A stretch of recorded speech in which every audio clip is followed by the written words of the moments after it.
Welcome to go exam. आज हम लोग आनंद आशुलिपि मासिक पत्रिका पार्ट 3 की प्रतिलेखन संख्या 13 को 100 की स्पीड में करने वाले हैं। डिक्टेशन 5 सेकंड बाद स्टार्ट होगा।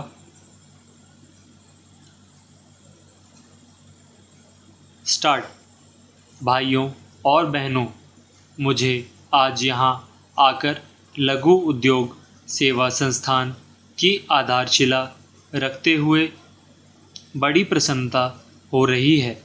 भारत में योजना के पिछले 50 वर्षों में लघु उद्योग ने सरकार के संस्थागत समर्थन से बड़ी तेज़ी से प्रगति की है। मुझे आशा है कि इस भवन के पूरा हो जाने पर इस क्षेत्र में लघु उद्योगों के विकास में और भी अधिक तेज़ी आएगी।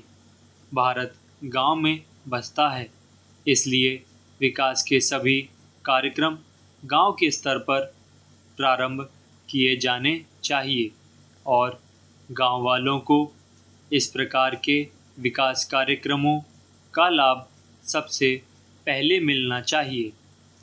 इसके पश्चात ही वे यह अनुभव कर सकेंगे कि देश की प्रगति में वे भी साझेदार हैं। ग्रामीण और लघु उद्योग निश्चय ही विकास का लाभ देश के दूर स्थित इलाकों तक पहुंचाने में सहायता करते हैं। लघु उद्योगों की यह विशेषता होती है कि इन्हें सभी जगह फैलाया जा सकता है और वे अधिक प्रदूषण भी नहीं फैलाते। साथ ही उनके लिए औरों की अपेक्षा कम पूंजी की आवश्यकता होती है, क्योंकि उनमें अलग अलग स्तरों की प्रौद्योगिकी के उपयोग की अधिक गुंजाइश होती है। इसलिए देहातों के औद्योगिकरण और गांव के दस्तकारों के रहन सहन के दर्जे को ऊंचा उठाने के हमारे कार्यक्रमों में लघु उद्योगों की महत्वपूर्ण भूमिका होती है। हमारे राष्ट्रीय अर्थव्यवस्था के विकास विशेष रूप से साधनों के इस्तेमाल और रोज़गार के अवसर पैदा करने में लघु उद्योग एक विशिष्ट भूमिका निभाते हैं। भारत सरकार ने देश में लघु उद्योगों के तेज़ी से विकास के लिए एक सम्मिलित कार्यक्रम की योजना बनाई है। ऐसे उद्योगपतियों को अनेक प्रकार के प्रोत्साहन और रियायतें दी गईं जो लघु उद्योग स्थापित करना चाहते हैं।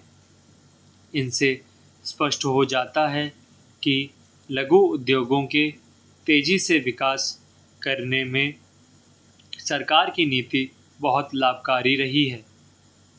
मुझे बताया गया है कि इस समय सारे देश में लगभग 10 लाख छोटे उद्योग हैं जो उपभोक्ता की बहुत सी वस्तुओं और औद्योगिक सामान तैयार कर रहे हैं। मुझे यह देखकर खुशी हुई है कि इस महत्वपूर्ण सफलता में लघु उद्योग विकास संगठन ने महत्वपूर्ण भूमिका निभाई है। भारत सरकार ने हमेशा ही समाज के कमज़ोर वर्गों के कल्याण में भारी दिलचस्पी ली है। हमारा यह उद्देश्य रहा है और यह कोशिश रही है कि अपने इन गरीब भाइयों की आर्थिक और सामाजिक स्थिति को सुधारा जाए। स्टॉप।